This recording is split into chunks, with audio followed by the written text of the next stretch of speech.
Cina akui kekuatan tempur TNI lebih hebat dari Australia dan Israel. Militer Indonesia paling tangguh. Bukan sombong atau jumawa, Indonesia memang memiliki kekuatan tempur yang sangat tangguh. Sebagai warga negara Indonesia, tentunya kita patut berbangga dengan kekuatan tempur yang tangguh dari TNI. Ketangguhan kekuatan tempur Indonesia tentunya sangat berguna untuk melindungi dan menjaga kedaulatan negara. TNI merupakan garda paling depan dalam hal menjaga dan melindungi kedaulatan Indonesia. Tugas dan fungsi dari TNI untuk menjaga kedaulatan Indonesia juga sudah jelas terlampir dalam Konstitusi Undang-Undang Dasar 1945. Dalam pasal 30 ayat 3 dijelaskan bahwa TNI menjaga dan melindungi kedaulatan Indonesia. Tentara Nasional Indonesia terdiri atas Angkatan Darat, Angkatan Laut, dan Angkatan Udara. Sebagai alat negara bertugas mempertahankan, melindungi, dan memelihara keutuhan dan kedaulatan negara, bunyi pasal tersebut. Selain itu, tugas dan fungsi dari TNI yang menjaga kedaulatan Indonesia juga dipertegas dalam Undang-Undang Nomor 30 Tahun 2004, khususnya di pasal 7 ayat 1. Dalam aturan tersebut dijelaskan bahwa tugas dari TNI adalah menegakkan kedaulatan negara, mempertahankan keutuhan wilayah negara kesatuan Republik Indonesia yang berdasarkan Pancasila dan Undang-Undang berdasarkan Pancasila dan Undang-Undang Dasar Republik Indonesia tahun 1945. Kekuatan TNI tangguh tentunya akan lebih maksimal bila dibarengi dengan alutsista yang modern lagi canggih.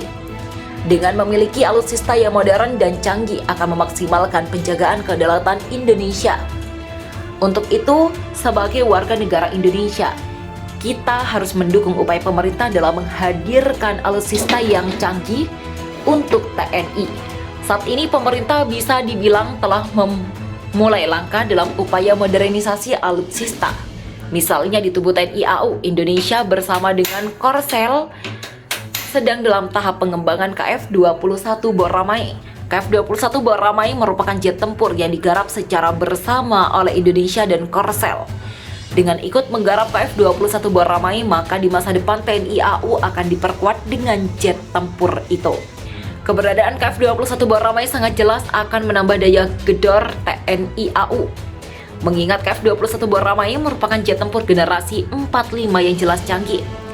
Apalagi jika menilik laporan yang dibagikan oleh 1945.com menjelaskan bila KF-21 Boramae di blok ketiga akan dioptimalkan secara siluman.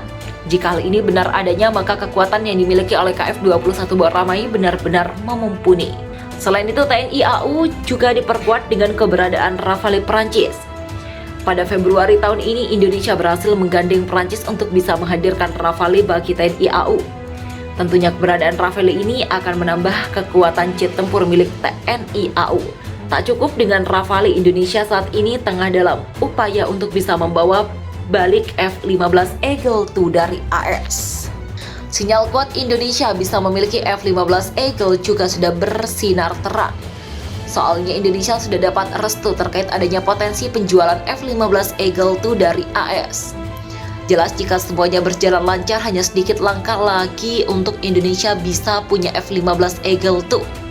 Dan apabila semuanya berjalan dengan lancar dan sesuai yang diharapkan, maka tak menutup kemungkinan di masa depan TNI AU diperkuat Rafale KF-21 Boramae hingga F-15 Eagle II.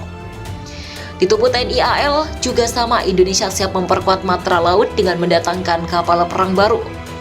Indonesia membeli kapal perang berupa frame dan arrowhead untuk perkuat TNI AL. Frame dan arrowhead sendiri merupakan kapal perang jenis frigat. Frame dan arrowhead yang siap berlabuh ke TNI AL jelas canggih karena berstandar NATO. Begitupun dengan TNI AD. Untuk matra darat, Indonesia juga siap memperkuat dengan menghadirkan tank Harimau. PT Pindad menggandeng VNSS Turki untuk bisa menghadirkan tank Harimau. Tank Harimau akan menjadi salah satu alutsista terbaru yang dibuat oleh PT Pindad. Keberadaan tank Harimau akan menjadi simbol kedekatan hubungan Indonesia dan Turki. Ketangguhan dari militer Indonesia bahkan diakui oleh Cina.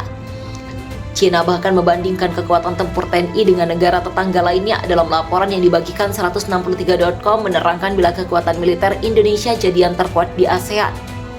Tak sampai di situ, kekuatan militer Indonesia berdasarkan data yang dihimpun 163.com disebut lebih unggul dari alutsista dari Israel.